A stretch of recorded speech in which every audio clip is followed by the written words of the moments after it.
Hi everyone, Mrs. Pisano here. I want to show you how to make a simple one-point perspective drawing.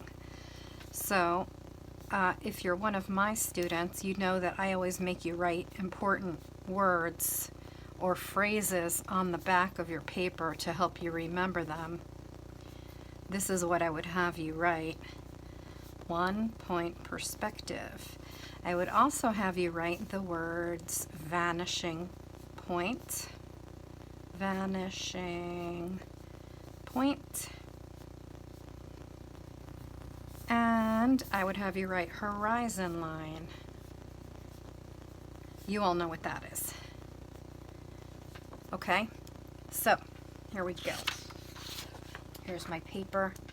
You can use any size paper. You can do this with crayon, colored pencils, or just regular pencil. We're going to start with a horizon line, which is where the ground meets the sky. Put it kind of high up on your paper so that you have a lot of ground. Okay? I have a little bit of sky, but a lot of ground. You can have some waves or some hills if you want to. Now, the other important thing in this picture is that you're going to want a little dot somewhere at the top of your picture. I'm going to put mine right here. It's not going to be part of your picture. This is sort of just a tool that you're going to use. Okay, so do it lightly. I did it dark just so that you can see it.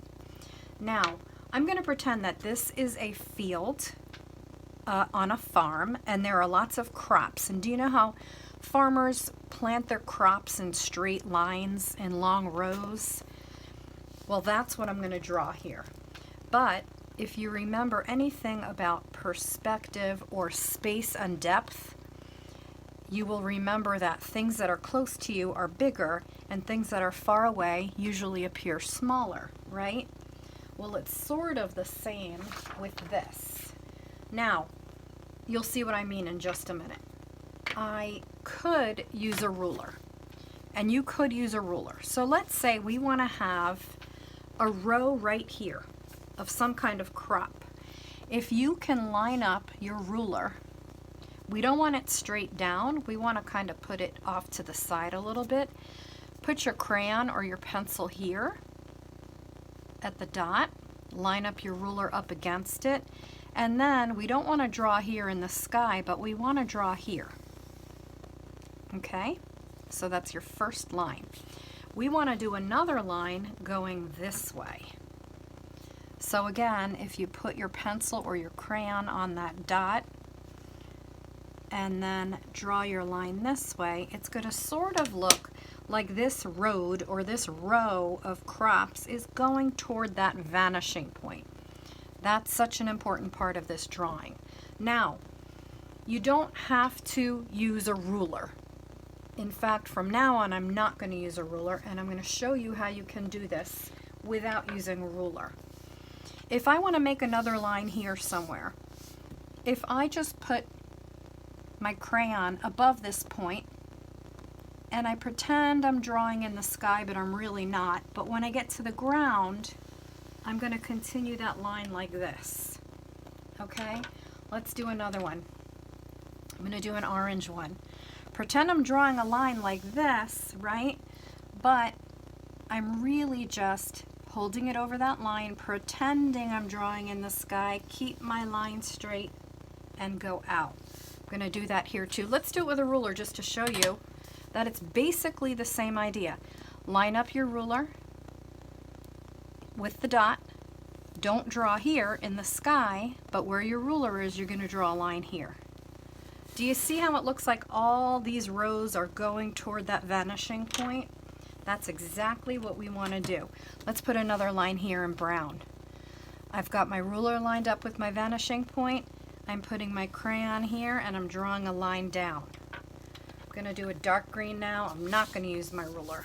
It's a little tricky, but if you can kind of get your arm to do a straight line, you could make this work. Put your crayon above the dot. Make your line straight down. Got it? Let's do one more here.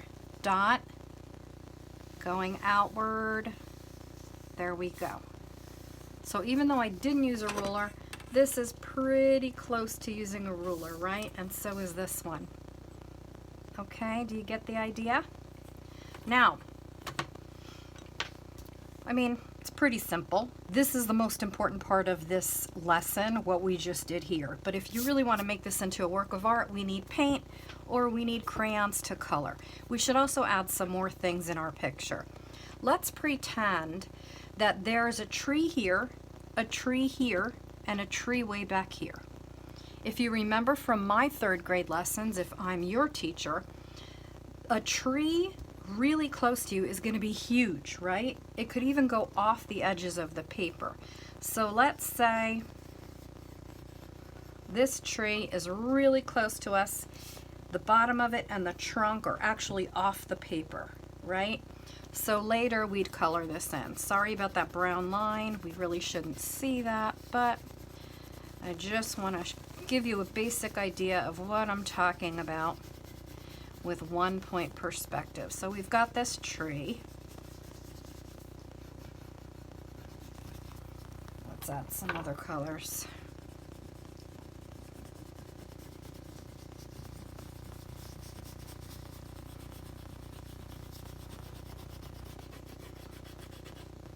Okay, now let's make a tree way back here in the distance. Remember, when things are far away, they appear much smaller. So I'm going to make a tiny tree back here.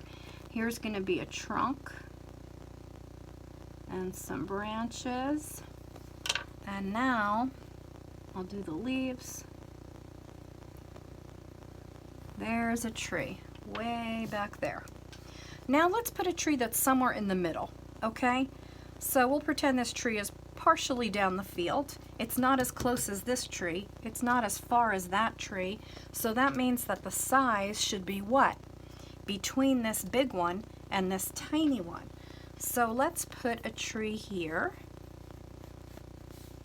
And we're going to make it just not quite as big as this one, but not as tiny as that other one in the distance, in the background. There's some branches. Here are your leaves.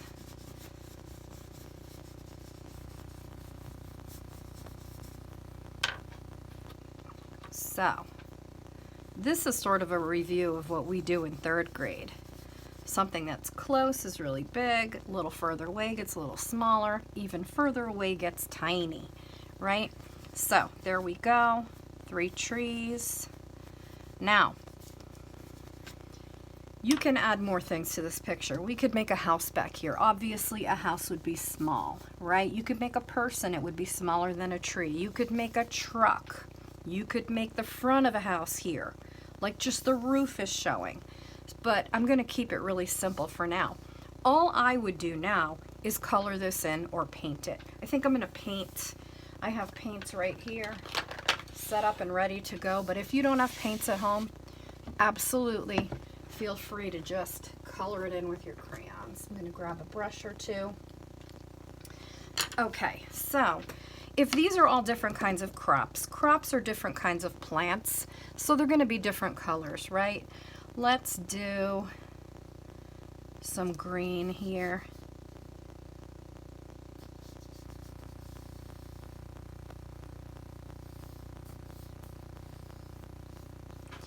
And this is another really cool art trick.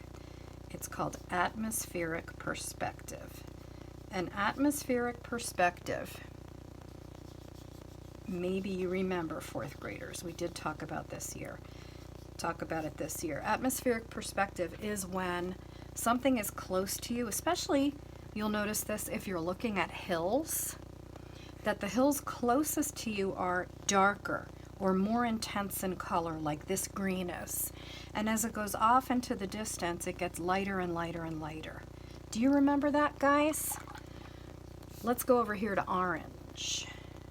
I'm going to do a darker, more intense orange down here. I'm just going to go around my tree.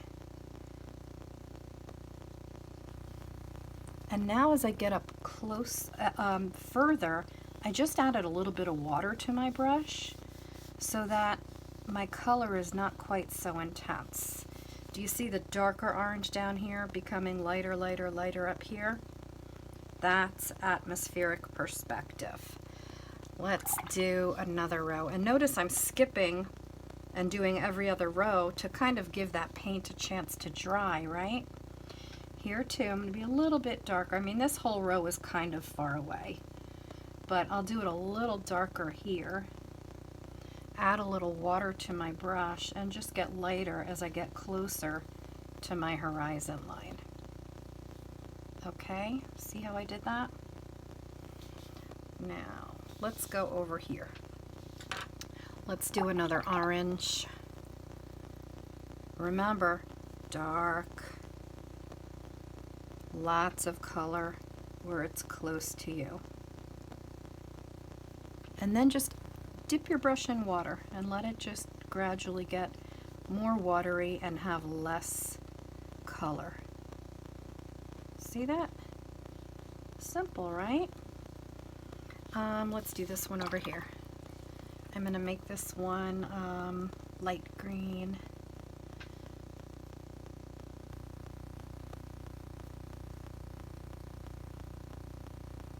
And now I want to get more watery. I'm just going to dip my brush in the water. It'll take out some of that color, pick up some water on my brush, and let me just lighten up my color. There we go. I'm going to come over here and do this one now. My colors might blend a little bit. Normally, if I had a lot of time, I would let these dry and then come back and do this, but I'm going to do it now. We'll see what happens. Lots of intense color, right? We got brown. And I'm going to just dip my brush in the water to get rid of some of that brown and have mostly water.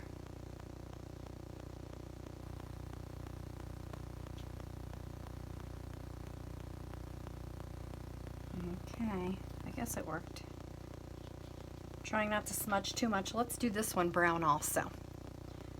Dark brown over here. Can you see that? Yes. Dark brown here. Where it's close to me or where it's low on the paper, right? I'm gonna dip this brush into the water. Now I have a lighter brown. Let them just blend together. I might dip this in the water again and let it be even lighter.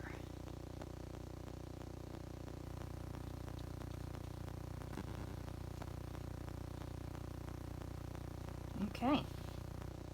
My green and brown are blending a little there, but that's okay. It actually looks kind of natural. Let's do some brown here. Wait, let's do a new color. What else could we do? Why don't we pretend there are red flowers here?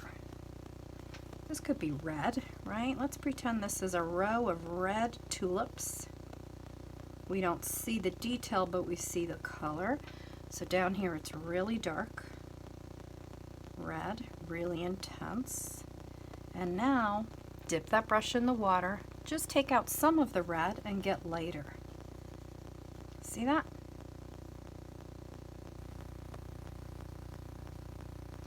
Now, I'm using watercolor paper. If you have watercolor paints at home but you don't have good paper, it's going to be a little bit difficult because your paper might be thin and it might warp. It might even tear if you use too much color. Feel free to try it anyway. Just learn the lesson or do it in crayon. Color in crayon. Press hard at the bottom, right? And as you go up toward the horizon line, press lighter. In this case, I'm dipping into my water, getting lighter brown.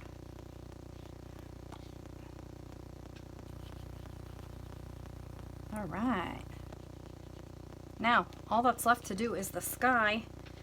I don't like a white sky. Sky should always have color, and I usually turn my paper like this so that my arm isn't messing up what I just painted. I do sunset skies all the time. I think this time I'm gonna do blue. So I'm going right up against my horizon line. I'm gonna go around my tree.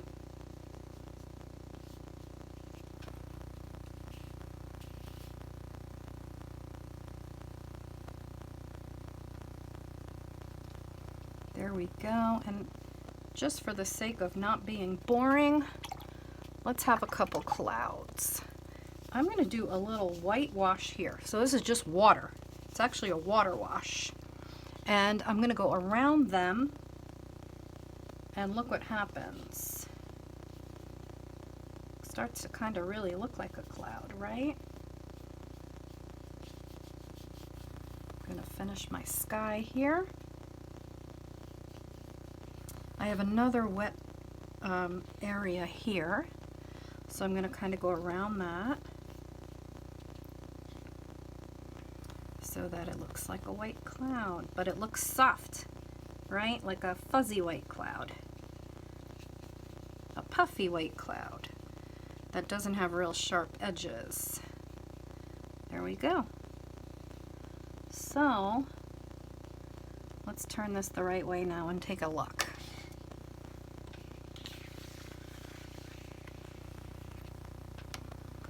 There we go. And what I could do is just clean the blue out of my brush completely so that I just have water, and soften that even more just using water. There. So cool, right? Another thing you can do if you want is paint over this crayon. Paint over these trees. You'll get that little wax resist thing going. It'll look like there's a lot of texture there. Here's some dark green. I'm not going to fuss over this too much. I'm going to do it quickly. Okay, there's one tree. I'm going to do this tree in a lighter green because, again, we're going back in the distance, right? So colors get a little bit more muted or lighter, paler, not as intense. And I'm going to get my skinnier brush to do this tree back here. So there we go. That's 1 point perspective. Give that a try. Can't wait to see what you come up with. You could do different things other than trees. You could make a little house, a little person, a scarecrow, a barn. Let's see, what else could you do? A truck. I'm going to put a tiny bit of orange right here in between those branches. But the most important part of perspective, of 1 point perspective, is that point, that vanishing point. It's now covered up with blue. But remember that all your lines end up heading right toward that vanishing point. That's the trick. You're going to learn a lot more about this in middle school. You're going to draw buildings on the side of a road. It gets a lot more complicated than this, but I know you guys will be able to do it. This is just a little introduction of 1 point perspective drawing. Okay? Upload your stuff onto Flipgrid. I can't wait to see it. I really miss you guys. Hope you're well. Bye.